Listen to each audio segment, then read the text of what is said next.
All right, where last we left our heroes, we were talking about the respiratory system. And last time we went over why it's arranged the way it is. We talked about the concept of the exchange membrane, the surface, how we need quite a lot of it, and how rather than having it arranged in an awesome looking but problematic tape, we would instead crumple it up and stuff it into our chests and our lungs. The main problem there being that you had this only one tube to get down to it, and that meant you had to breathe all the time. We then started going through the anatomy. Today we're going to finish that anatomy. We're going to go past the larynx down into trachea, bronchi, bronchioles, and alveoli, which is where you actually find the exchange surface. We'll also talk a little bit about how the lungs in general are arranged and the concept of the pleura. Then we will talk a little bit about what the air in the alveoli is like compared to the air out here, why they are different, and then why we have to breathe, and how we know when we need to breathe. We're going to do more of that later. We'll talk about how breathing works, how do we get the lungs to expand. The tricky part with that, of course, is that if you want to breathe in, you need the air in your lungs to be at lower pressure than the air outside. You can do that by making your lungs bigger. So, which means you need to pull on the surface of your lungs and stretch them out. But your lungs are not attached to you at any particular place along their volume. They can't be. You need them to be free to slip and slide around. So how do you pull on something that you don't have a grip on? That's kind of an interesting question. We have a clever way of doing it, and we'll talk about that. And we'll talk about the muscles involved. For lab today, it's listed as the spirometry lab. I'm thinking I may switch these two labs this week, and today we'll just do the open heart surgery video instead. Everyone seems to be real happy about that. So I think we'll do that today. So, any questions before we get started on this material? Seeing none, then where we left, we had just come through the larynx. I did actually want to bring up one interesting question on this one, which is, that's our head. So we have this nasal cavity and oral cavity, epiglottis, and then we split up down here. Why do we have a shared passageway for food and air? What possible good does that do us? Well, what happens if we get food stuck in the food hole? We don't have any way to push it back out unless it's connected to our air line. That way we can like push the air out and get the clogged food out. So if I swallow something and it gets stuck in my throat and they're not connected, I have no way of pushing something out through there. Yeah. I imagine you can probably squeeze your stomach or something. We managed to vomit. Yeah. So there's got to be some way of pushing stuff out. I mean, like, but we don't vomit on purpose. No, I know people I mean, Yeah. it's an unconscious. that could easily be triggered. I mean, if you get something stuck, I could imagine a system that would trigger a vomiting reflex. Yeah. But it's a fair point that as it is, we can, if we get food stuck here, we can use air to blow it out. If we get it stuck here, we still can. Yeah. So we have some of the same problem. Let's see, would there be any cost to simply having it so that the nasal cavity went, let's see, we're going to have to cross these over here, went down to the lungs here, and the oral cavity went down the esophagus without actually joining. That's an interesting point. So when you taste your food, we think of taste as being a tongue thing, and it is partially, but the majority of the experience of tasting food is actually smell, with some of the volatile molecules coming up here. Unless we were to somehow, I don't know, in order to have that work the same way, we'd have to work out something different. But that's a good point. The nasal cavity can be more easily blocked. Okay, what would be the problem? So in this case, if something blocked this, what's the problem there? Yeah, you die. Have any of you ever had allergies bad enough that you couldn't breathe through your nose? Yes. You're still alive, right? That's because of this. That's probably the biggest problem I could see, that it's fairly easy to clog the nasal passage. You had an idea. Same one? Okay. Yeah. Just kind of along with the nasal cavity, but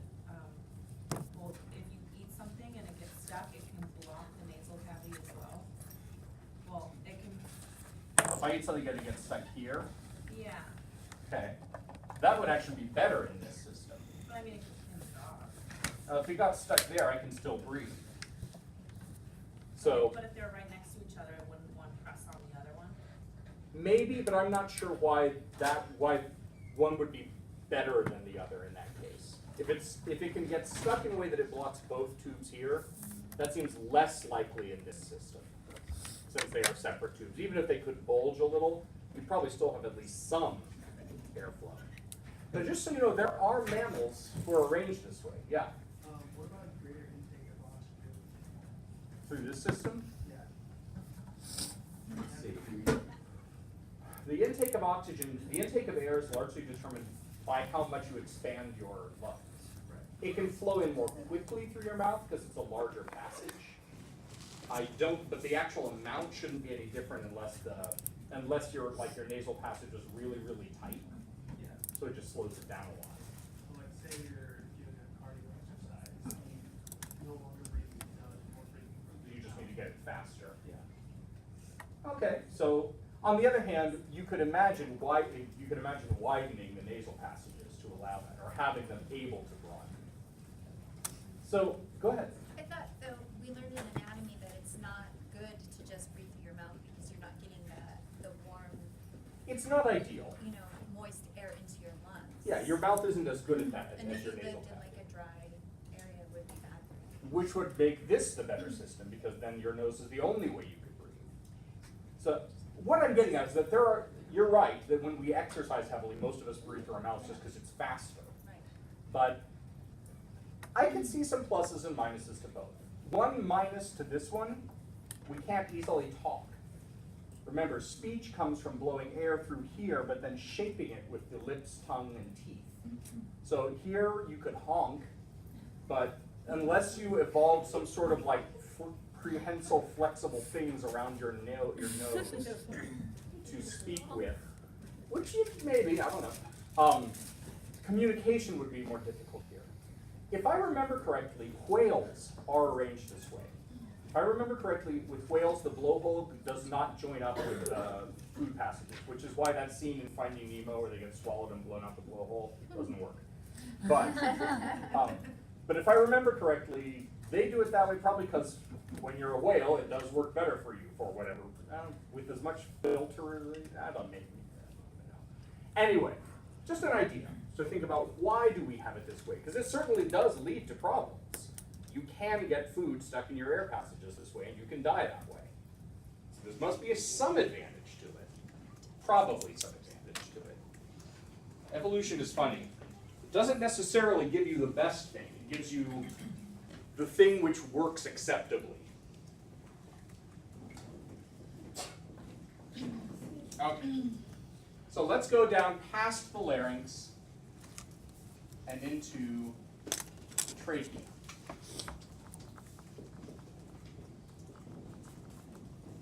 In most people, you could feel this. If you work at it, you can feel it right there at the bottom.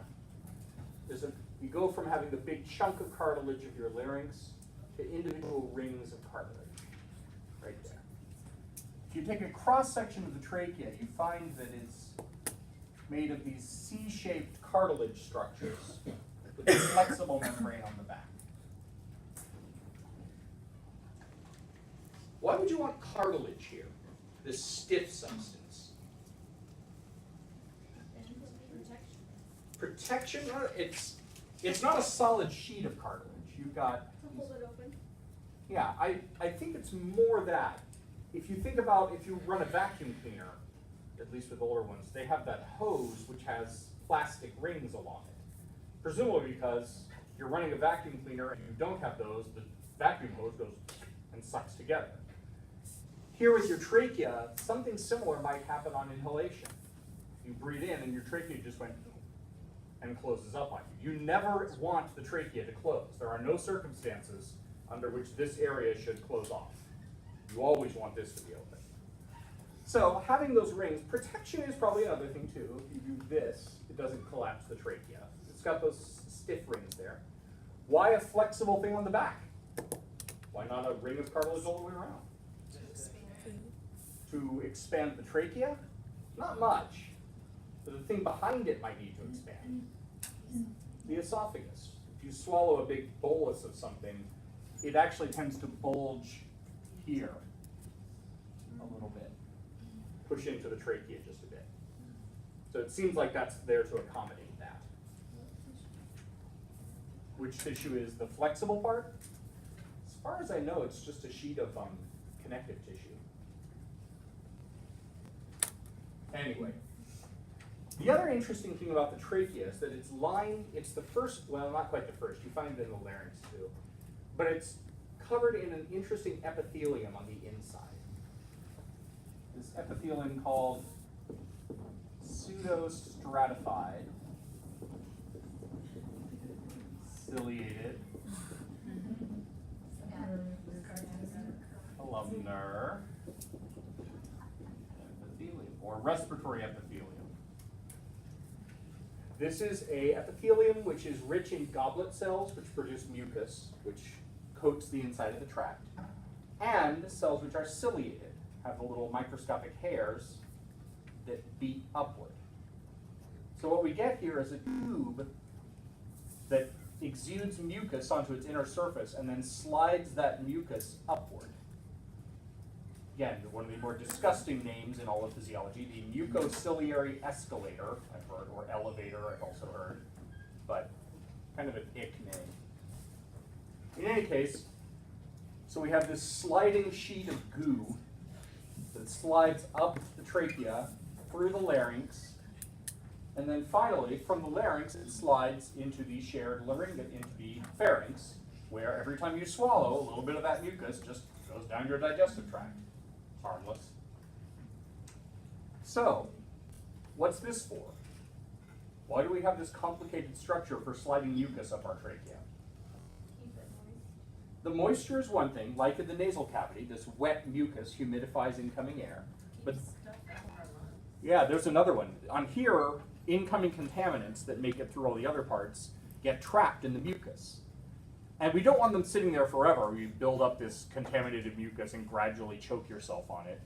So instead, we slide it up the trachea so we can swallow the contaminants and where they're rendered harmless. Easier for food. We don't want food here. Oh. Yeah, we also have some mucus in the esophagus, although it's a little bit thinner, I think. It is lubricating, but here we don't, while it would make it easier for food to go down your trachea, you really don't want that. If you do happen to get food in your trachea, any object in there, you have an extremely strong coughing reflex, trying to expel that. So, here's also this issue with smoking. Nicotine, as well as some of the other contaminants in here, paralyze cilia and can damage them over time. And if those cilia are paralyzed and eventually destroyed, you get this mucus building up and nowhere to go. Smoker's cough, yeah. So, longtime smokers, when they wake up in the morning, and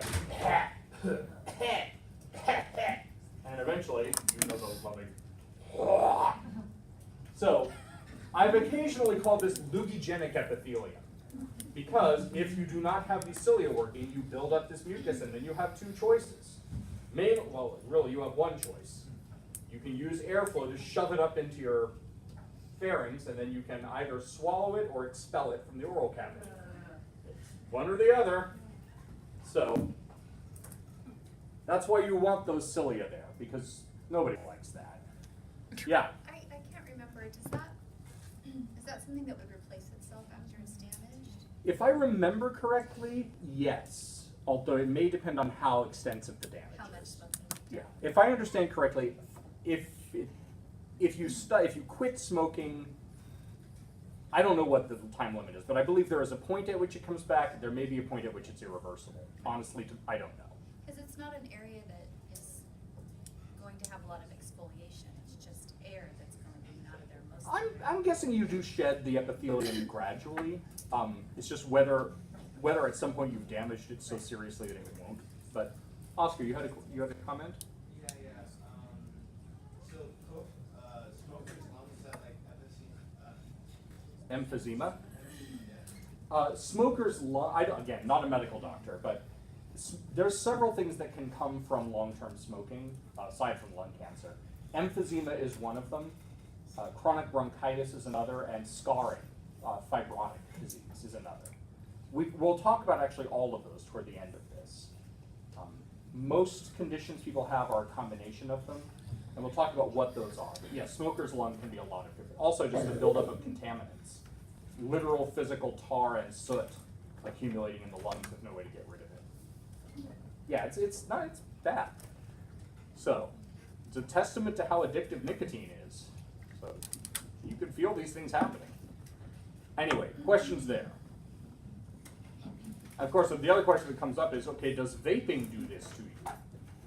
And the answer on that seems to be uncertain. It hasn't been around long enough to be sure. Probably nicotine-containing vapes have some effect of paralyzing the cilia. Whether other ones do, the vape is usually under much lower temperature and it doesn't contain the same kind of tars. Unclear. Yeah. What about marijuana smoke? I was just gonna address that. That is a question that comes up a lot. Does marijuana smoke do the same thing? It seems like it should. Generally, when people smoke marijuana, they don't have even the filters that are present in cigarettes. It's usually just the straight tar, and it is rich in tars and stuff. It's thick smoke. Last I checked, there are some negative effects from marijuana smoke. It does you get contaminants in the lungs. However, the cancer-causing effect seems to be minimal, if it's there at all. Now, I am not up to the very latest research, so if you have read it differently, let me know.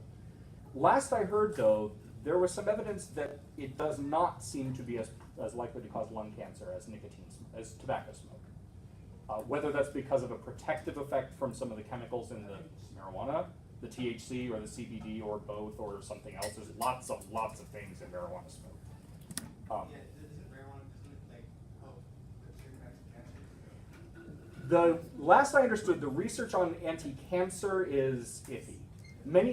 There is limited evidence that there may be a few beneficial effects, but it is not a magic anti-cancer drug. On the other hand, people undergoing chemotherapy, one of the problems they have is that the chemotherapy makes them so nauseated that they can't eat. And if you can't eat, you lose body weight and your body becomes more and more vulnerable to problems. I don't smoke pot or consume it, but my understanding is that not being hungry is not a problem you have when you're smoking pot. That generally it's the opposite. It tends to stimulate appetite. The research that's been done has found a few areas where the science is unambiguous. It is definitely of medical benefit in a few areas, and that's one of them. That it's very helpful for people undergoing chemotherapy. Sorry? It does seem to have some positive, and this is not to say it is without its negative effects. There's pretty reliable scientific evidence that, especially in people under 20, in teenagers, it produces long-lasting neurological damage. Last I heard, the evidence is that with moderate use in adults, the negative effects seem to be minimal. I am not going to be an advocate on drug policy here, except to say that of all the things you could put into your body in moderate amounts as an adult, that's probably the least of your worries, to be perfectly honest. But honestly, you'd probably be better off with that than cheeseburgers. And I say that as someone who loves cheeseburgers. Anyway. Let's just move on. So, down through the trachea. And at the bottom of the trachea, we split off into bronchi. Left and right, primary bronchi. And very shortly after the split, these actually enter the lungs themselves. Bronchi are much like the trachea. They are lined with the respiratory epithelium. But rather than having rings in their walls, their compartments are arranged more in plates than rings, just for whatever reason. More so the further in you go. The primary bronchi still have some rings, but they become plated quickly. Those primary bronchi split up into secondary bronchi, which split into tertiary bronchi. You get the idea. Many, many levels of splitting. Kind of like arteries splitting to smaller arteries, splitting to smaller arteries. Same idea. It's a repeating theme in the body. Big tubes split into little tubes.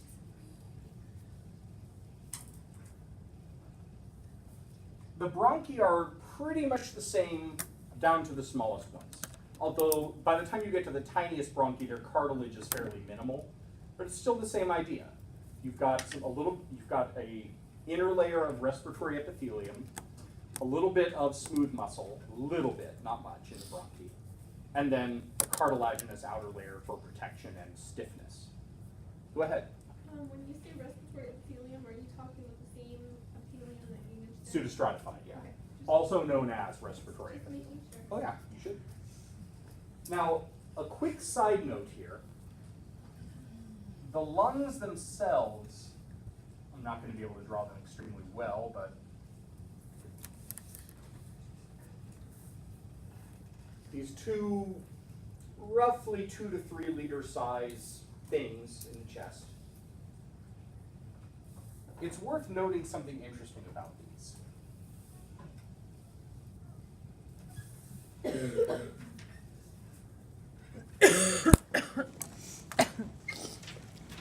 So in red here we've got the wall of the body wall, the inner wall of the thoracic cavity. So out here we have things like ribs. Down here we have this sheet of skeletal muscle called the diaphragm.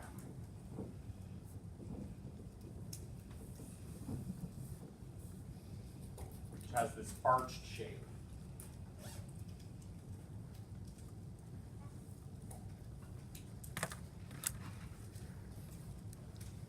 The lungs themselves are encased in a double-walled membrane. The inner membrane goes right along the surface of the lung itself.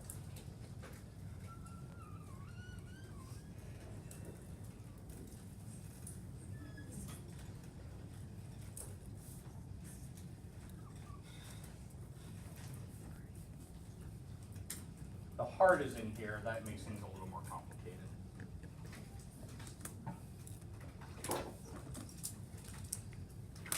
The second wall of the membrane goes along the body wall and the diaphragm.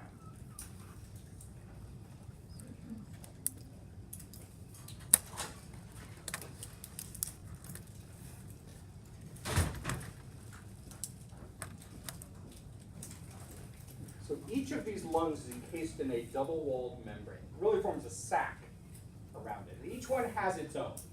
There's no connection between this sac and that sac. I know I'm using purple there, which is very similar to the red. Sorry about that. So you have the body wall, The body wall inner and then membrane, the and the outer membrane. outer one, the inner one, and the inner one is directly on the surface of the lungs. Got it. These membranes are called the pleura.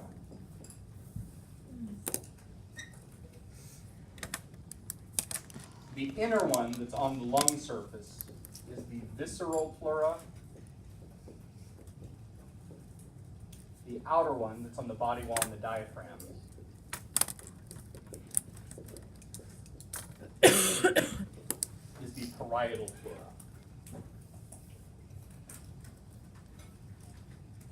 The space between them is the pleural cavity. Because there's two of them. Otherwise it'd be the singular cavity. Okay, so Okay. pleura. Sorry? The visceral pleura. The visceral pleura is in green, the parietal pleura is in maroon, and the pleural cavity is not colored. Make sense? This drawing overstates the size of the pleural cavity rather a lot. The pleura are right next to each other. I actually tried to find a reference to tell me how much total pleural fluid was in the pleural cavity, and it was kind of weird. The only paper I could find said, this is not, we don't really know. Because when people try to measure it, it's really hard to get a good measurement of this. Estimates ranged anywhere from 3 to about 25 milliliters of fluid. So to get an idea, a milliliter is a cubic centimeter.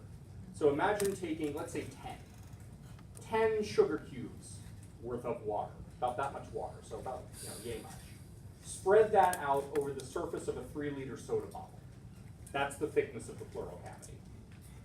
So barely there at all. But it is important that it's there and that it is full of fluid. There's no air in there. This is why the lungs can slide around in the chest a little. They're in this fluid-filled, lubricated cavity, only attached here at the center.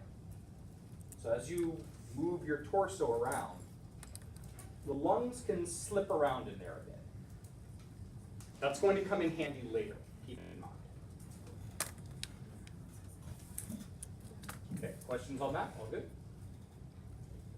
Cool. Moving on then. So our bronchi, primary, secondary, tertiary, quaternary, et cetera, down many levels, down to about the level of millimeter size.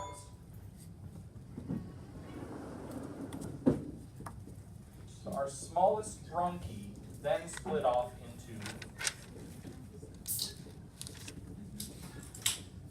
bronchioles. Very much like artery, arterioles. Notice the patterns, they help. So bronchioles are different than bronchi. Bronchioles do not have any cartilage in their walls. They're soft-walled tubes. They go from about a millimeter across down to microscopic in size.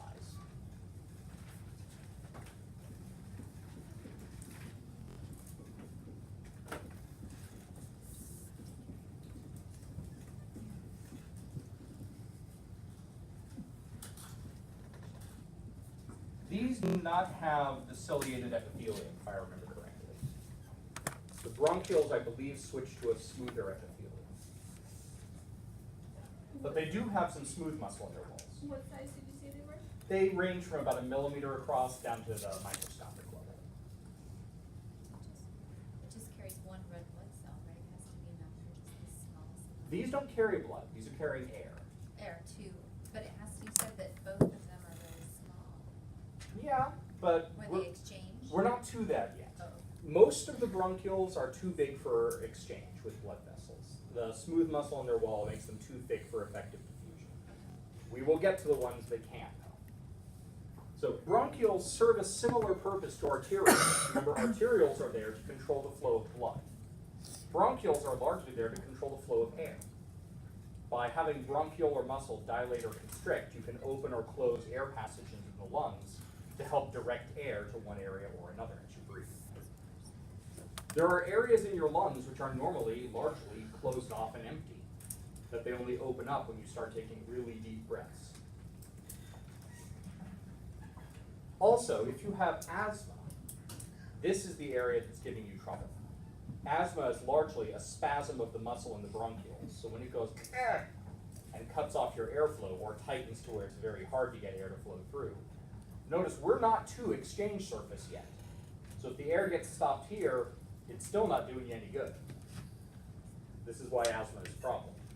Bronchitis is an inflammation of the lining of the bronchi. It can cause a similar kind of narrowing, cause wheezing and coughing, but it's not usually the same kind of reactive thing. Not usually that asthma is. Okay, questions there? The asthma is the spasm of the bronchiole? In general, yes. These can cause problems in a couple times. One is asthma, the other is anaphylaxis. Very strong allergic reactions to certain things can trigger this anaphylactic response, one aspect of which is the bronchioles spasming shut. So when people are in anaphylaxis, they have two major life-threatening issues. One is their blood pressure collapses and they can't get blood to their brain and heart. The other is that they can't breathe as their airways spasm shut. Yeah? Is that different than flu tetanus? Anaphylaxis? Or you mean this is smooth muscle, which doesn't go into tetanus the same way. Smooth muscle can stay contracted without that. Good thinking, though. Now, if you are someone or know someone who has asthma, you probably know about a rescue inhaler. Do you know what the chemical is in those? Probably. Albuterol, which is chemically very, very similar to epinephrine. It's effectively a hit of adrenaline. Now, do you happen to remember what kind of receptor we have on bronchiolar smooth muscle? What kind of adrenergic receptor? I do not feel like a bad student if you don't. That's okay. Sorry? Say Say it one more time. Is it an M? No, those are the ones for the, those aren't the adrenergics, those are muscle ones. Wouldn't it be epinephrine or norepinephrine? They are ones that are responsive to, actually the ones here are responsive primarily to epinephrine. Beta 1s are responsive to both, but these are beta 2s, which respond more to epinephrine than norepi. Beta 2s are found here. If you remember, beta 2s cause the thing they're on to decrease activity. So if you're having an asthma attack, and your bronchioles have gone, you take your rescue inhaler and go, suck that dose of epinephrine deep into your lungs where it dissolves in the mucus, gets into the tissues, hits the smooth muscle, activates beta 2 receptors, causing the smooth muscle to relax, opening your air passages. I haven't used one of these, but my understanding is it also tends to make your heart go nuts. Which makes sense. If it's effectively epinephrine, yeah, once it hits your bloodstream, it's going to affect your heart like adrenaline does. Yes. And of course, what's the treatment for anaphylaxis? The emergency treatment. EpiPen? EpiPen, a direct shot of epinephrine, usually into the muscle, if I remember correctly, because you don't really want it straight to the blood. You want a slightly slower absorption. But yeah, that's effectively one of the, it's going to cause your airways to dilate and increase your blood pressure, helping to keep blood getting to your important areas. See, it all does work in the end. Okay. So we've gotten down through the bronchioles, we're getting into smaller and smaller and smaller bronchioles. Finally though, there are a few bronchioles at the smallest level that are thin enough for a little bit of gas exchange. So at this point, the blood vessels associated start to become capillaries, which are thin enough for gas exchange. And then, the bronchioles do this kind of weird thing.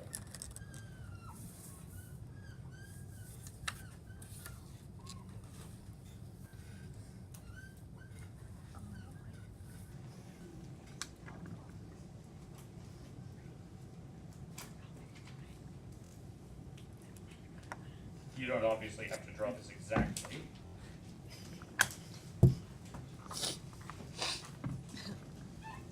The bronchioles feed into little clusters of round things.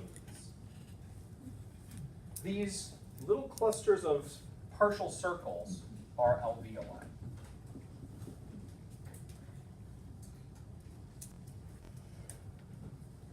Alveoli are the exchange surface for your lungs. This is where most of the gas exchange is going to happen. Notice it's a dead end. The air gets down into here and it's not like it can go anywhere but back. But while it's here, we're going to get gas exchange. If you were to draw in some blood vessels here, they would look kind of like this.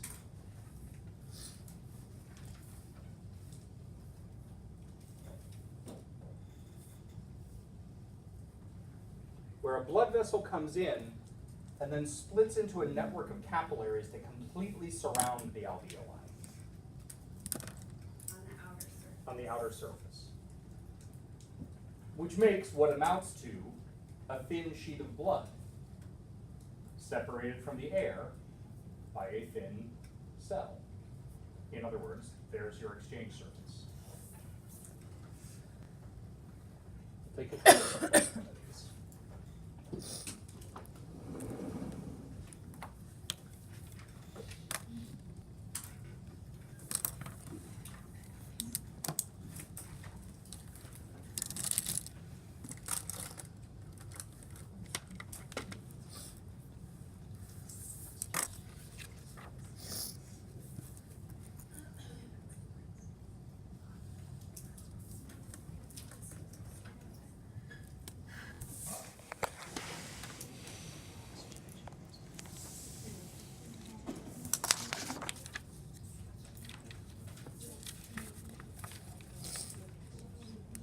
So here's something like what an alveolus might look like. Alveolus is the singular. First thing you notice is there's two kinds of cells in there. Real big skinny ones and little cubical ones. The big skinny ones are what we call type 1 alveolar cells. The cubical ones are type 2. Different functions. Get to what they are. In terms of size, these things are going to be on the scale of 200 to 300 microns across. So about a fifth to a fourth of a millimeter. Maybe just barely visible if you had good eyes. Probably not. Not easily, not individually distinguishable, but I would guess that if some beers have foam heads that are basically just solid white, I wonder if the bubbles in that are roughly alveolar sized, where you can't really see them, but you can tell that they're there. Which means the capillaries on the surface would be kind of like yay big.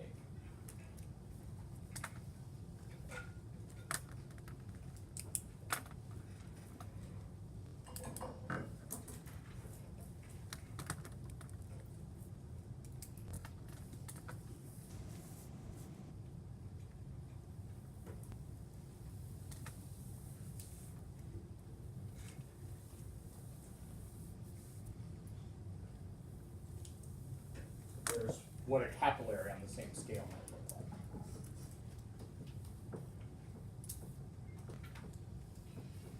So just imagine more of these capillaries side by side over this whole sphere, and you've got a thin sheet of blood. Then just imagine that there is a very, very thin layer of water on the inner surface here.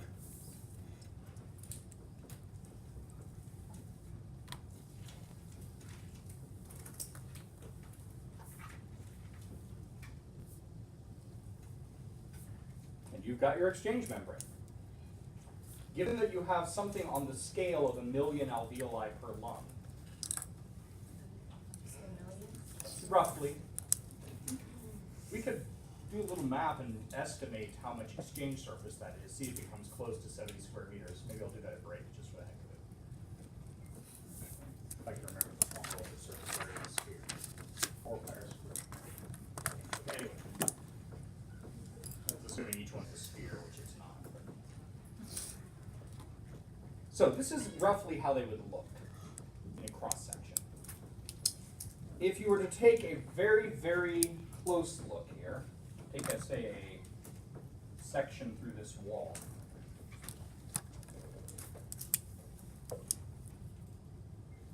So here are the capillary endothelial cells.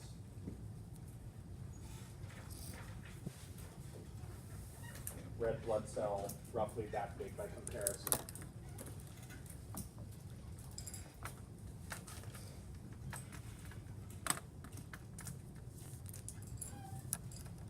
There's the type 1 alveolar cell. And here's our thin layer of water.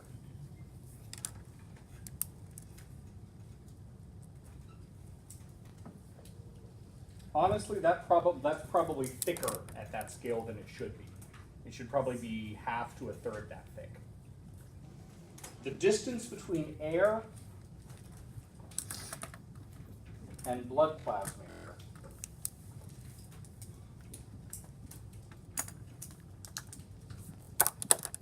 the statistic I've read is that that's anywhere from about 0.1 to 1.5 microns. So it could be as narrow as about 100 nanometers. A nanometer is about 10 atoms, maybe less. So you're talking thousands of atomic diameters here, but not hundreds of thousands. We're talking an extremely thin membrane. It's just hard for us to see back here. So on the picture on the left, the water looks like it's on the inside. I know it's a cross section, and then you're blowing in more here, and that's the inside of the blood vessel. Mm-hmm. Where is what is it? The water's right there on the edge. The water is here. This is the alveolar cell. That helps. Thank you.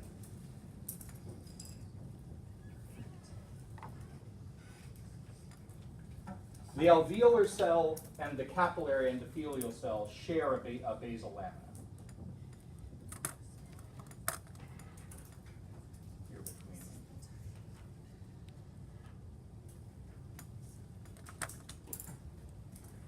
You said the alveolar cell and capillary. Remember capillary endothelium has a basal lamina.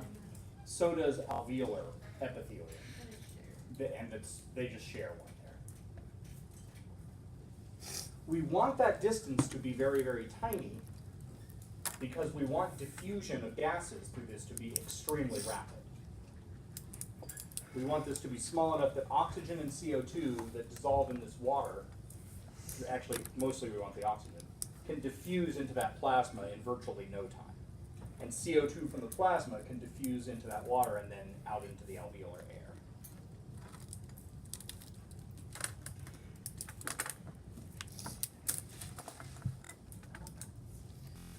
Questions on that? All good? Okay.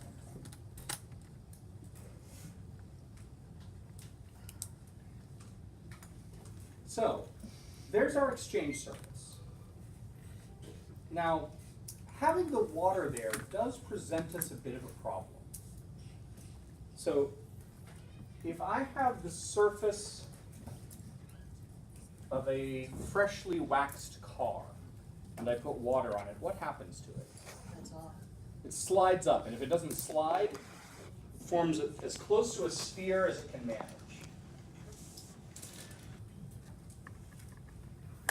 But if I put it on my car, it just spreads out into a thin film. Why? What's the difference? Protective about it. What is that in terms of chemistry? Hydrophobic. Lipophilic, same thing. So imagine what's going on with the individual water molecules. Remember, water molecules have this polar shape, so they're attracted to other water molecules. They're also attracted to any other polar or charged thing. Dust, for example, has plenty of polar and charged things on its surface. So if you put it on my car, which is covered in dust, the water molecules are just as happy sticking to the car surface as they are to each other. But if I put it on a clean, freshly waxed car, they have no attraction to the surface. So they'll try to get with the other water molecules. If you started out with a bunch of water molecules on this surface, each one has a good reason to be next to as many other water molecules as it can manage. So, some of them start jumping up onto the ones next to them, including the ones out there at the edge. And then some of those start jumping onto the other ones. They can climb basically by using that electrostatic attractive force between the water molecules. So they start to climb up and they get as much as they can before gravity and other attractions are pulling them down. So what about this water? What's going to happen to it? Is it going to do the same thing? I don't see a reason why it wouldn't on its own. If I've got water generally does not like to be spread out. It tends to clump. In free fall, water forms spheres.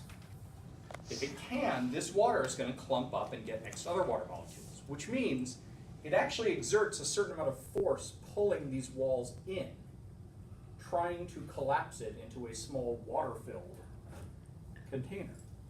This is surface tension, effectively. So the water in your lungs is trying to kill you.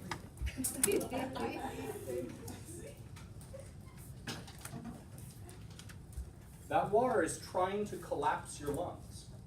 Each individual alveolus doesn't experience a whole lot of force, but given that you've got 1 million of them, the total amount of collapsing force from this surface tension is not trivial.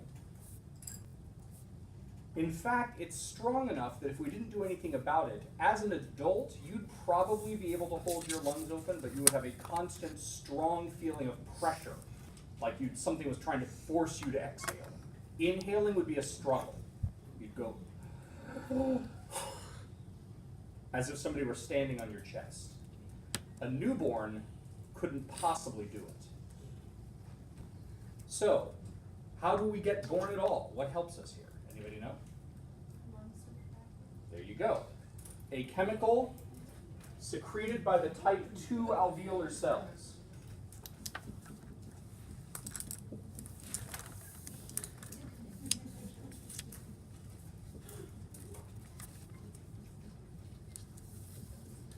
Secrete a surfactant is not a unique chemical, it's more of a class of chemicals. But they secrete chemicals which act as surfactants.